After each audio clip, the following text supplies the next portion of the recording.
நபித்தோழர்கள் சொல்கிறார்கள், சந்திரனை பார்ப்போம் தூதரை பார்ப்போம், சந்திரனை பார்ப்போம் தூதரை பார்ப்போம், சந்திரனை பார்ப்போம் தூதரை பார்ப்போம், சந்திரனின் பிரகாசத்தை விட தூதரின் பிரகாசம் மேலாக இருக்கும் என்று அல்லாஹ்வுடைய தூதர் ஸல்லல்லாஹு அலைஹி வஸல்லம் அவர்கள் சொன்னார்கள்.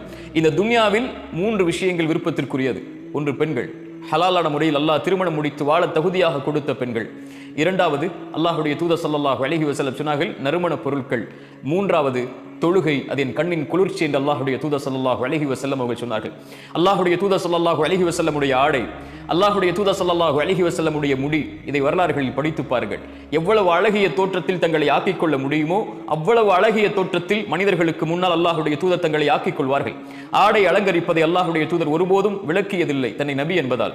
வெள்ளிக்கிழமை என்றால் ஒரு தனி ஆடை, அரசர்களை மக்களை சந்திக்க வேண்டும் என்றால் ஒரு தனி ஆடை, ஈதுடைய பெருநாட்கள் கொண்டாடப்படக்கூடிய நாட்கள் என்றால் ஒரு தனி ஆடை என்று அல்லாஹ்வுடைய தூதர் எப்போதும் நறுமணத்தோடும் அழகிய தோற்றத்தோடும் தங்களை ஆக்கிக் கொள்வார்கள்.